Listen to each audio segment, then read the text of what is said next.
நமது மெய்ப்பரும் நமது மீட்பரும் நமது ஆண்டவருமாகிய இயேசு கிறிஸ்துவில் பிரியமான உறவுகளே, நாள்தோறும் வத்திக்கான் வானொலியின் நிகழ்ச்சிகளை அருள் ஒளி இணையதளம் வழியாக உங்களுக்கு நாங்கள் ஒளிபரப்புகின்றோம்.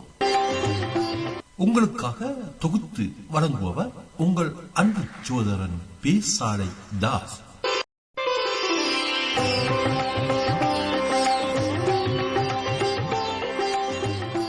லவ்தேத்து இயேசுஸ் கிறிஸ்துஸ். இயேசு கிறிஸ்துவுக்கு புகழ். தமிழ் கூறும் நல்லுலகில் வாழும் அனைத்து அன்புள்ளங்களுக்கும் வத்திக்கான் வானொலியின் வணக்கம்.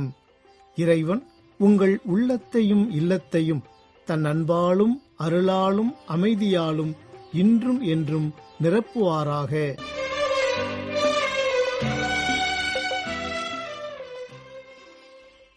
அன்பு நேயர்களே, வத்திக்கான் வானொலி இன்று உங்களுக்கு வழங்கவிருப்பவை தடம் தந்த தகைமை, நேர்காணல் மற்றும் செய்திகள்.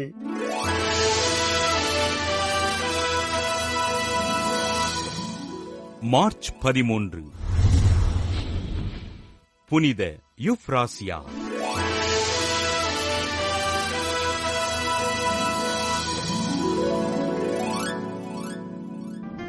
இத்தாலி நாட்டில் கான்ஸ்டாண்டினோபிளில் வாழ்ந்த அரச குடும்பத்தில் கிபி 380 ஆண்டு பிறந்தார் யூப்ராசியா. குழந்தை பருவத்தில் தன் தந்தையினை இழந்த யூப்ராசியா தன் தாயாருடன் எகிப்து நாட்டில் இருந்த தங்களது தோட்டத்தில் வாழ்ந்தார். இறைபக்தியில் ஆர்வம் கொண்ட யூப்ராசியா தன் தோட்டத்தின் அருகில் இருக்கும் துறவு மடத்திற்கு சென்று கல்வி பயின்றார். சில வருடங்களில் யூப்ராசியாவின் தாயார் உடல் நோயுற்று இறந்துவிட யூப்ராசியா ரோமை பேரரசன் தியோடசியஸின் பராமரிப்பில் வளர்ந்தார். 12 வயது நிரம்பிய யூப்ராசியாவிற்கு பேரரசன் திருமண ஏற்பாடு செய்ய இதனை மறுத்த யூப்ராசியா தன்னை துறவியாக ஆண்டவருக்கு அர்ப்பணித்து இறைபணிகளை செய்தார். தாழ்ச்சி, பொறுமை, இரக்கம் போன்ற நற்பண்புகளைக் கொண்ட யூப்ராசியா துறவற வாழ்வில் வந்த பல்வேறு சோதனைகளை தன் ஜெபத்தினால் வெற்றி கொண்டார். தொழுநோயாளிகள், முடக்குவாதமுற்றோர் மற்றும் உடல்நலமற்றோரின் மீது சிலுவை அடையாளம் வரைந்து மக்களின் நோய்களை நீக்கினார். தனது வாழ்நாளில் தன் வல்லமையான ஜெபத்தின் மூலம் பல்வேறு புதுமைகள் செய்த யூப்ராசியா உடல் நலிவுற்று கிபி 410 ஆண்டு தன் 30வது வயதில் இறைவனடி சேர்ந்தார்.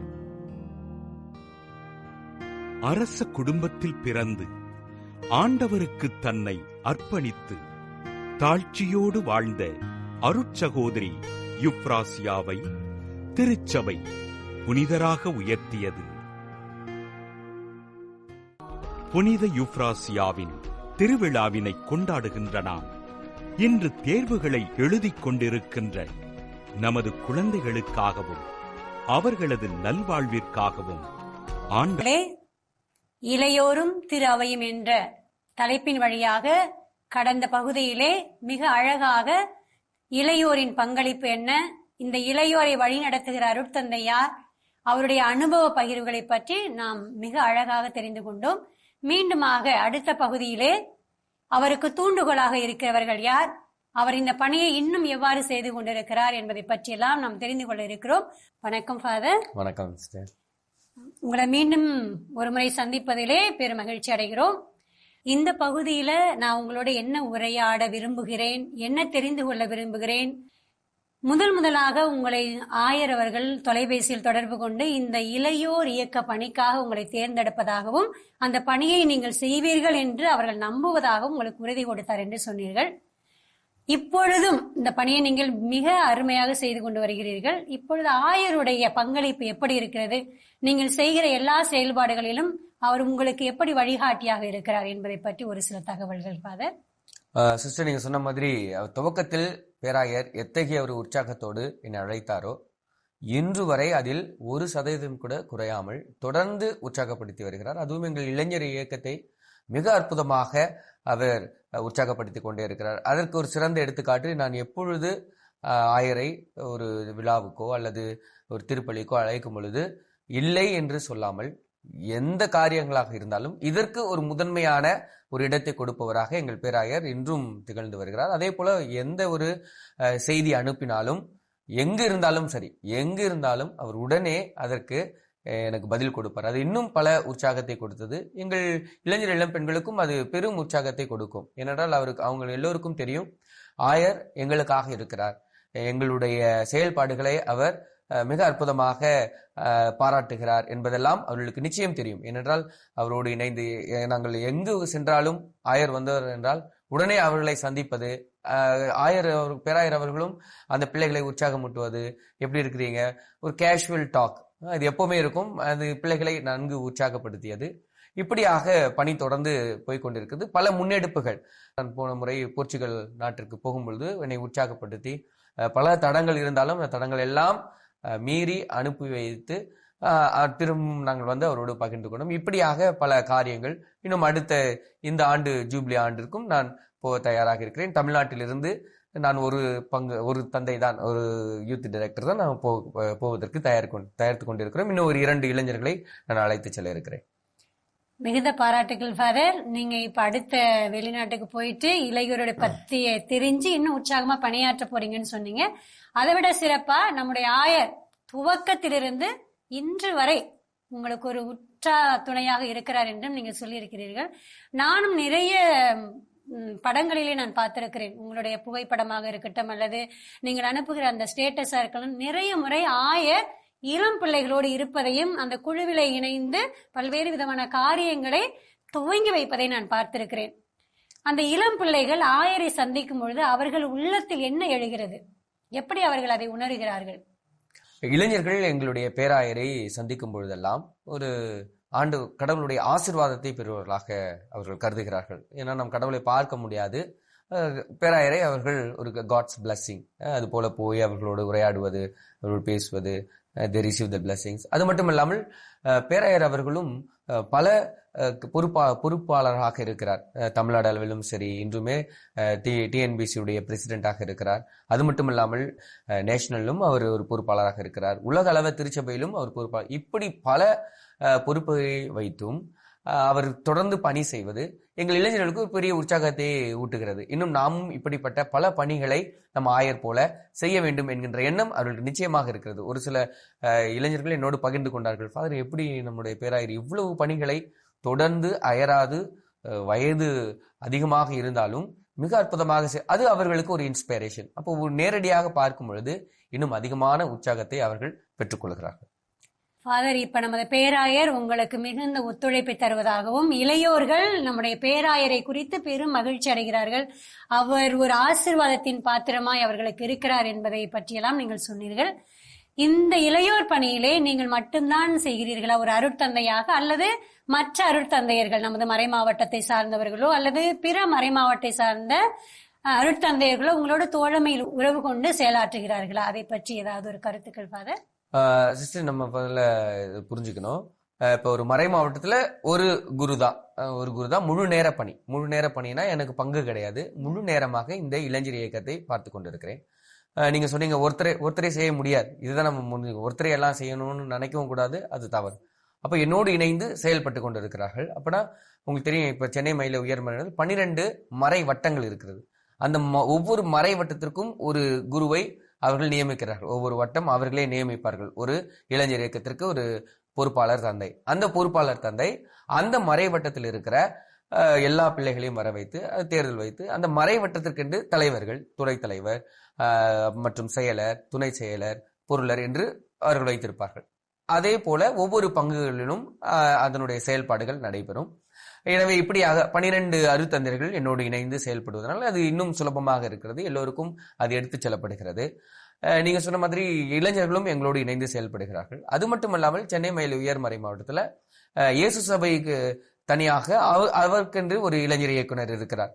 அவர்கள் அந்த கல்லூரிகளில் இருக்கிற அவர்கள் மற்ற எல்லா பணிகள் எல்லா இளைஞர்களுக்கும் உதவி செய்வார்கள். அதே போல சலேசியர்கள் அவர்கள் கண்டு இளைஞர் இயக்குனர், அவர்கள் ஒவ்வொரு இல்லத்திலும் ஒரு இயக்குனர் வைத்திருக்கிறார்கள். அப்படி என்றால் அவர்களுடைய பணி அதில் அதிகமாக ஈடுபடுகிறது. நீங்கள் மறை மாவட்ட அளவில் பார்த்தீர்கள் என்றால் எல்லா இளைஞர்களுக்கும் பணி செய்கிறோமா அப்படி என்றால் அதான் இல்லை. நம்முடைய கத்தோலிக்க இளைஞர் இயக்கத்திற்கு மட்டுமே நம்மளுடைய அதிகமான ஈடுபாடு. ஏனென்றால் இதிலே நிறைய பேர் இருக்கிறதுனால நம்ம இந்த பணியை முடித்தோம் என்றால் அடுத்த பணியை செய்யலாம். ஆனால் இந்த பணியை அதிகமாக தேவைப்படுகிறது. அப்ப நம் பங்கில் இருக்கிற கத்தோலிக்க இளைஞர் இளம் பெண்களை வர வைத்து அவர்களை பதிவு செய்து அந்த பதிவு செய்த இளைஞர் இளம் பெண்களை தொடர்ந்து ஊக்குவித்துதான் எங்களுடைய பணி. அப்ப மற்றவர்களும் செய்து கொண்டிருக்கிறார்கள் அவர்கள் பாதையில். ஆனால் ஒரு மறை மாவட்டத்தில் இணைந்து செயல்பட வேண்டும் என்றால் அது ஆயரனுடைய தலைமையில் தான் எல்லோரும் இணைந்து செயல்பட வேண்டும். மற்ற மதத்தவர்களுக்கும் பணிகள் செய்யப்பட்டு கொண்டிருக்கிறது. அது மற்ற சபையினர், இப்ப சலேசிய குருக்கள் எல்லாம் பார்த்தீர்கள் எல்லா ஆரட்ரி என்று சொல்லி மற்ற இந்து முஸ்லிம் அவர்களுக்கு கூட உதவி செய்து கொண்டிருக்கிறார்கள், பணி செய்து கொண்டிருக்கிறார்கள். ஆனால் எங்களுடைய முழு நேர பணி நம்முடைய கத்தோலிக்க, அதனால்தான் இதற்கு கத்தோலிக்க இளைஞர் இயக்கம் என்று பொருள்படுகிறது. எனவே இவர்களுக்கான பணியை நாங்கள் தொடர்ந்து செய்து கொண்டிருக்கிறோம். மிக்க நன்றி ஃபாதர். மிக அழகா நம்முடைய பேராயருடைய உற்சாகத்திலிருந்து இப்பொழுது இளைஞர்களை நீங்கள் சந்தித்த ஒரு சவால், அவர்களை மீண்டுமாக கட்டி எழுப்பியது, மேலுமாக அவர்களுக்கு ஒரு உற்சாகமான வார்த்தைகளையும் ஒரு வாழ்த்துக்களையும் சொல்லும்போது அவர்கள் நேர்மறையாக வளர்ந்து வருகிறார்கள் என்பதை பற்றி மிக அழகாக சொன்னீர்கள். உங்களுக்கு மிக்க நன்றி. அருட்தந்தையோடு பல்வேறு விதமான கருத்துக்களை பற்றி நாம் அறிந்து கொண்டிருக்கிறோம். எனவே மீண்டுமாய் உங்களை அடுத்த பகுதியில் சந்திக்கும் வரை உங்களிடமிருந்து விடைபெறுவது நீங்கள் கேட்டு மகிழ்ந்தது இளையோரும் திரு அவையும் குறித்த நேர்காணல்.